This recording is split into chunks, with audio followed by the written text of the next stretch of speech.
Welcome to The Shoreline, brought to you by Shores and Islands, Ohio, where finding your Lake Erie love is a sure thing.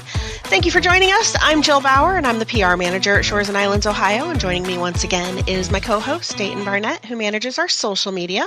Dayton and I are here each week to give you the inside scoop on everything happening here in our island and coastal communities and the events and the attractions that we think you'll want to know more about and hopefully come visit us. Hi, Dayton. How are you today? Hi.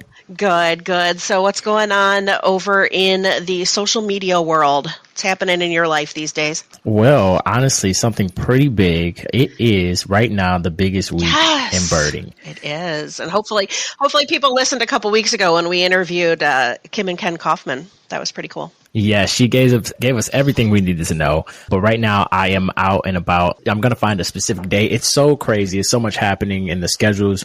There's just so much happening for this event that I'm just like trying to find the right window for me to get out there. But luckily enough, I know for a fact they have like a beginner's birding guide tour on the list somewhere. So I'm going to I might try to find one of those, but just get out there, capture some images, maybe do a little bit of birding myself too. But I'm out there to capture everybody else as well and just experience it with everybody. It's really cool. And honestly, I know you're there to see the birds, but what's really cool is all the people, is like seeing all of the different license plates, because people literally come from all over the country to go birding in our neck of the woods. So That'll be really cool. And if you can't get there, follow along with Dayton. Make sure you're following us on all of our social media channels, and you can follow vicariously through what Dayton's doing this week. So you can find all of those links on our website, shoresandislands.com.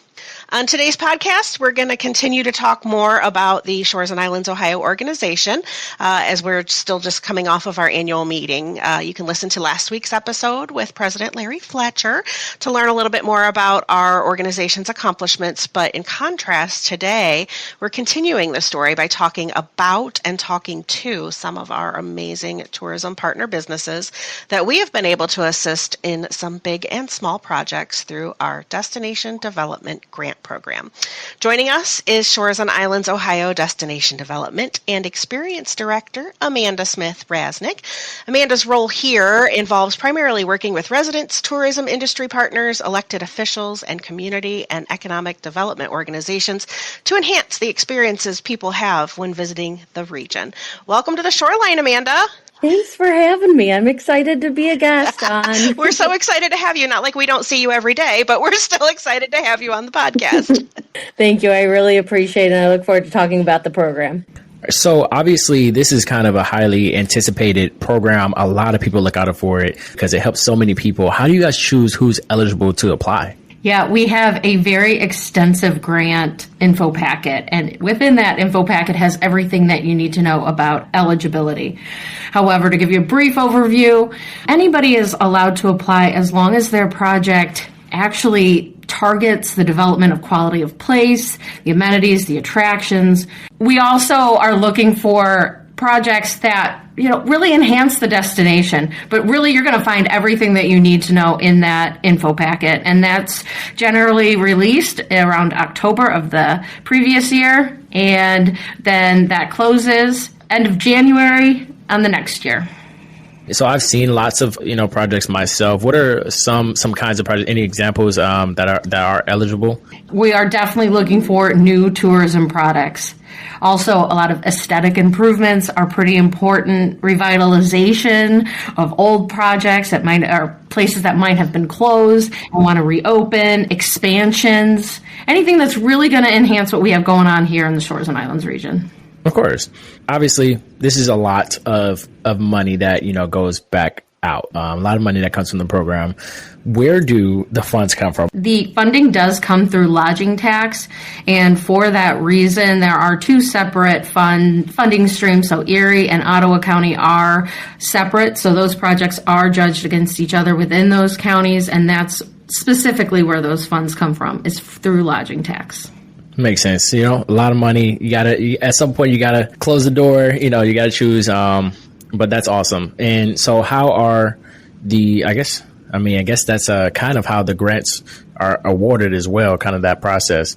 Yeah, that's quite a process. Let me tell you. Not only is it making sure that each eligible applicant has a complete application, then it goes through a committee and those are scored individually by a committee, and then the committee all comes together and goes over all of those scores, making sure that we're staying within budget, and then those grant awards go out. It's quite a timely process. There are many, many scoring criteria, and it's extremely competitive. So, Amanda, do you have any like particularly memorable projects that stood out to you from past rounds of grants? Anything that was like really cool or, just really meaningful projects? There's a ton of meaningful projects and some that are really kind of near and dear. Off the top of my head, the Maritime Museum of Sandusky, they did a great ADA compliant entryway project. That was awesome. The fish cleaning station in Huron, they actually won our Destination Enhancement Award. That one actually scored perfect. So that hit all of the marks, which is impressive. Another one would be the Lake Erie Islands Nature Center on Put-in Bay. They got some funding for their digital signage, educational signage, which is super cool. And I have to make sure that I recognize Soul Stay. They are our Destination Enhancement Award winner for this past year, but they just got their award at our annual meeting. They as well, it's a brand new tourism product, and man, they engage with Shores and Islands. They have hit all of the marks, and I can't wait to see what they continue to do because they keep expanding. It's pretty awesome. Is there anything else that you want to add or make sure that we get covered before we go into the other interviews? Nope, I don't think so. I think it's just best that you follow the directions, that the folks that are applying, make sure you follow the directions.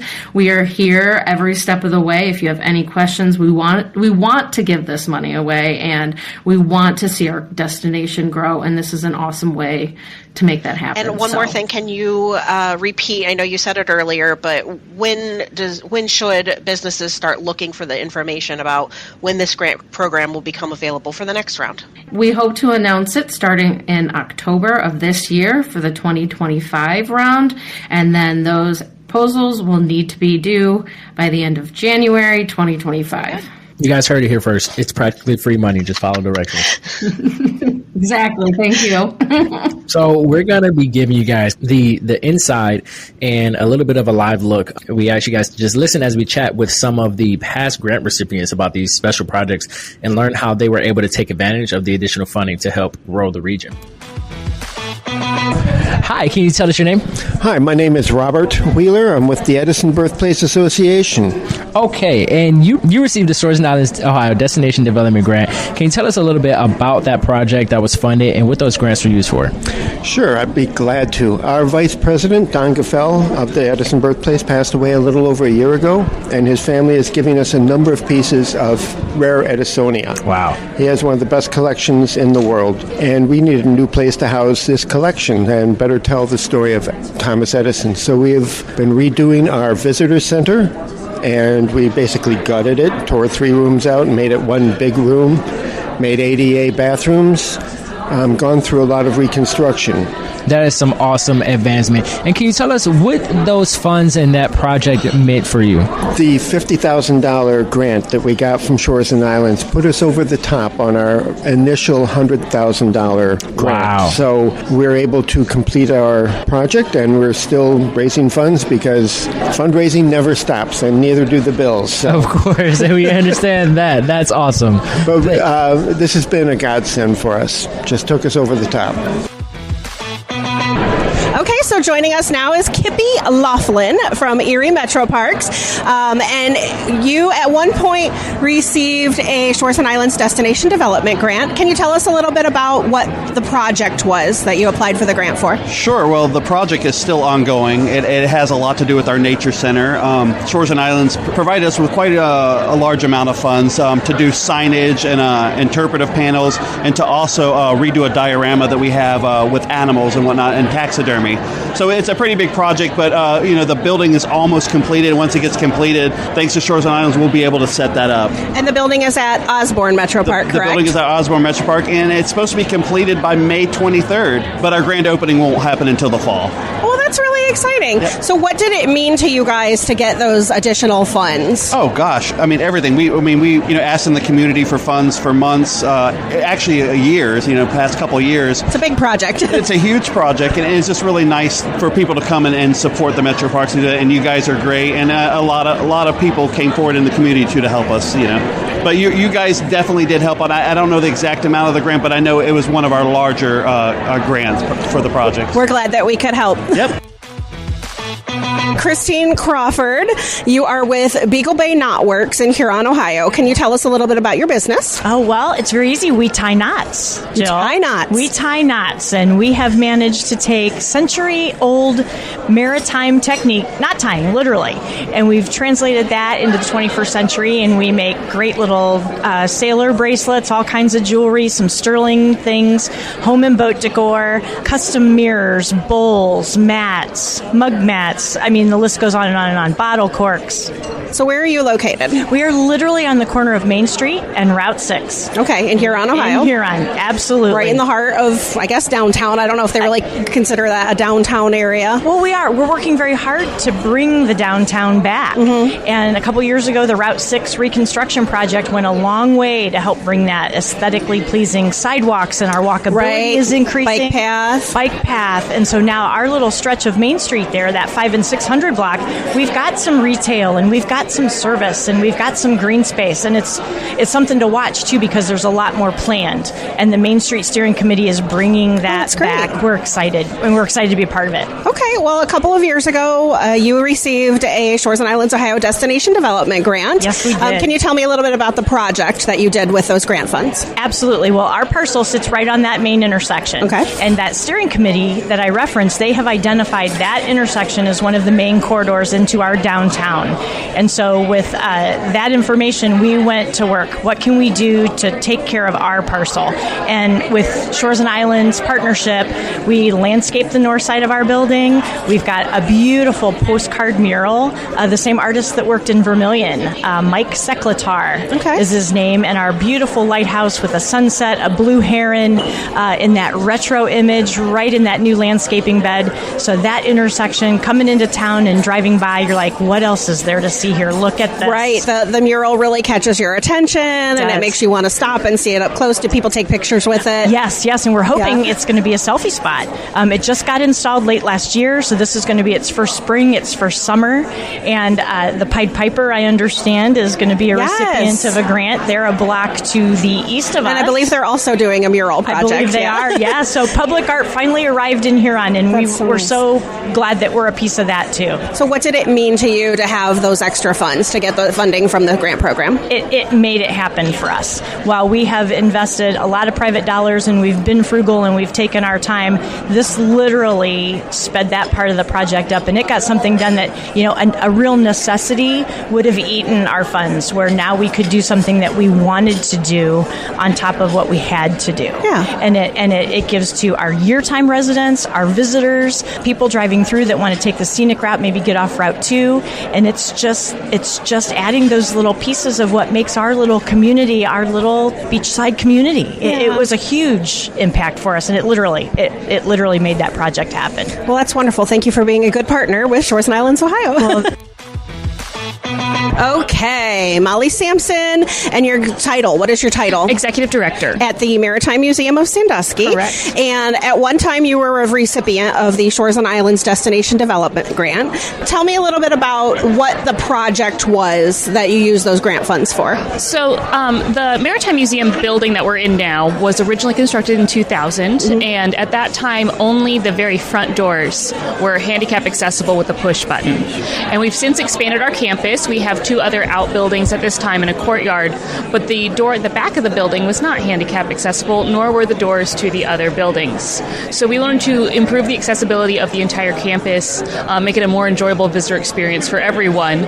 So our Destination Development Grant funded updating our doors for the back of the main museum building, the motor room, and our helm and boathouse. So it's really improved the accessibility. Have your guests noticed it? Have they realized? And it's been really, really great. So right before that happened, we had a group from the Ohio Veterans Home come through, and many of their attendees were in wheelchairs and rollators, and it made it very hard for them with their staff to get through everything, because the staff person was holding the door, and it didn't work very well. So because we were able to make that change, we've had several other visitors since then who have said they appreciate our accessibility. We actually just had the Ohio Museum Association's conference this past weekend, and 172 members of OMA OMA came through the museum, and several of the attendees were also in wheelchairs and rollators, and they commended us for having the accessible doors that we had. And we wouldn't have been able to do that without the Destination Development Grant. Hi, could you tell us your name? My name is Carolyn Rodenhauser. And what is the name of your organization or business? The business name is Lake Erie Festival Marketplace, and the bar in the business is Open Container Bar. Open Container, we love to hear it. So you received a Shores and Islands, Ohio Destination Development Grant. Can you tell us a little bit about that project that was funded and what those grant funds were used for? So the project itself, we're really excited about it. It's a shipping container venue that will have all kinds of activities, food trucks. There'll be food, alcohol served there. We'll also have a farmer's market and a merchant's market where people can sell things. And we actually receive the funds for various furniture and fire pits. That's awesome. Does any of the the furniture kind of crazy or specific or unique to the location? Yeah, I think we're going to have some artistic seating take place, but we're also going to do that summer vibe with the Adirondack chairs and sitting around the fireplace, and then we're also planning on doing some upcoming events as well. Of course, I was just curious. Yeah. And finally, what did receiving these grants funds mean to you and your project? Well, it just makes us move faster on the project. We just opened up. We're planning a grand opening in May, and it helps us move faster on the project and make it more enjoyable as a destination for the future. Of course, the sooner we help everybody else, the more the destination can grow together at a faster rate, and that's what it's all about. Yeah, you're right. Thank you. All right, hi. So can you tell us your name? My name is Jana Wilson. All right, and what is the name of your organization or business? Park District of Ottawa County. Awesome. So we recognize that you did receive a Shores and Islands, Ohio Destination Development Grant. Can you tell us a little bit about the project that was funded with those grant funds? Yes. So we received a Destination Development Grant for our Marblehead Peninsula Trail Feasibility Study. So with that study, we are investigating possible multi-use trail routes throughout the whole Marblehead Peninsula to tie different points of interest together, such as East Harbor State Park, the Marblehead Lighthouse, the Village of Marblehead, and all sorts of other points of interest in the area. So did receive funding from Shores and Islands to help with this study project that we're doing, and we're actually right in the middle of the project as we speak. Awesome. What does receiving those grants mean to you and your project?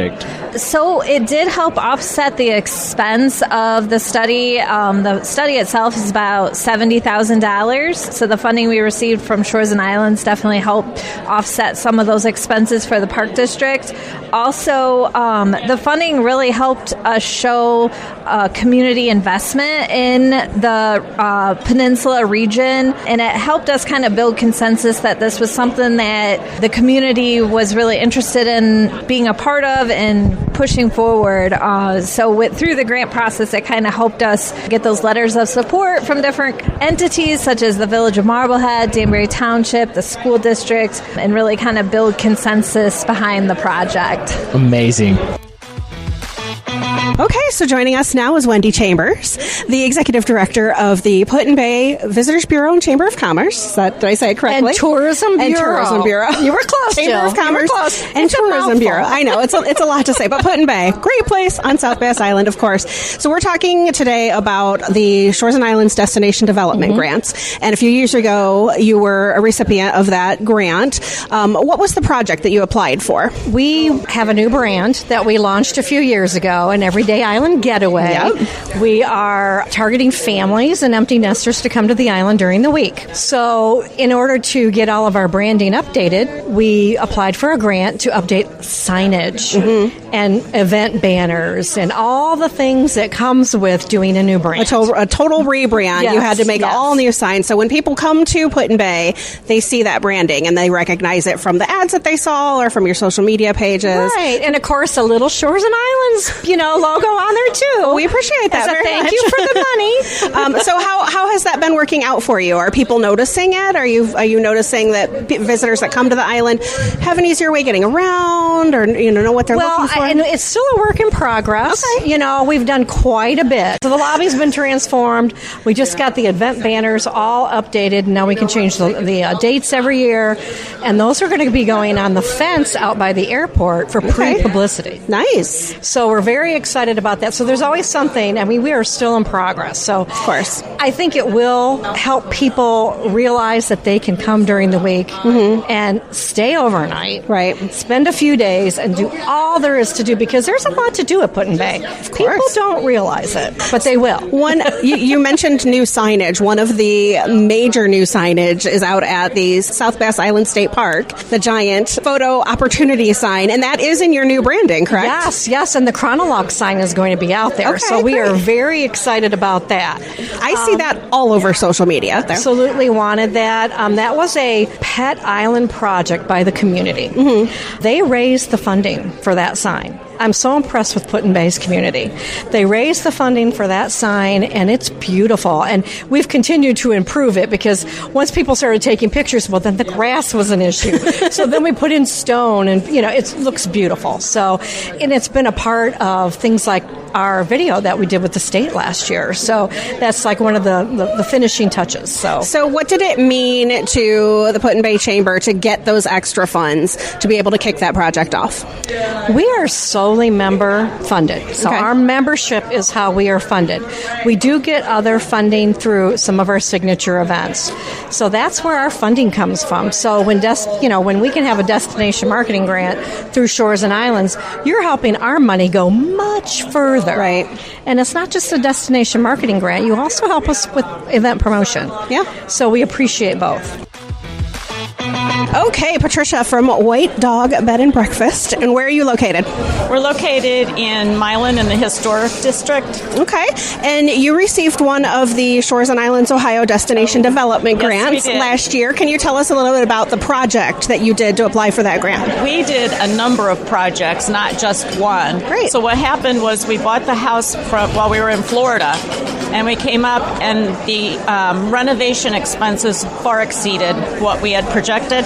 So without Shores and Islands, we wouldn't have been able to get it all done. So it was a godsend to us. But we did the entire front landscaping with Shores and Islands, and a fountain and a garden area in the back for guests. And how did that affect guests coming to the bed and breakfast? We hosted events for people. I mean, wedding pictures. Oh, wow. People coming for that. They're stunning. Yeah, it's totally been for the guests that we did it, and it's been a big payoff for us. Oh, that's lovely. What did it mean to you to have those additional funds to make the project come to fruition? That was life-changing. Really? It was, because we had to divert budget funds for certain things to other critical things. Without it, we wouldn't have been able to do that for years. Okay. So it was life-changing is really what it was. Well, we're really happy, and thank you for being a great partner with Shores and Islands, Ohio. Oh my gosh, thank you so much. You're welcome. That was some awesome insight from past grant recipients. We hope you guys enjoyed listening to that. And it was also awesome to record, because we got to do that live. We got to speak to these people right in front of us. So we got to kind of really feel it from them. So that was just an awesome experience all around, to just really get some insight from those recipients.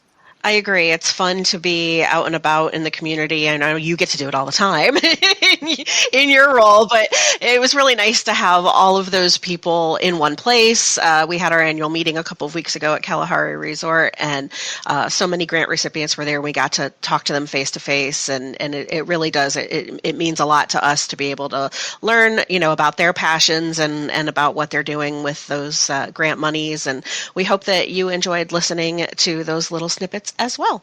Of course, special thanks to Amanda Smith Rasnick for joining us today, and to all of those guests who chatted with us about their projects. We hope you enjoyed learning more about some of the amazing things happening in Shores and Islands, Ohio. And of course, we thank you for listening. If you enjoyed this podcast, please be sure to subscribe wherever you listen to podcasts so you don't miss a minute of the action here in Shores and Islands, Ohio. You can also find more information, including past episodes of this podcast, online at shoresandislands.com. And Dayton and I will see you next time. on the shoreline.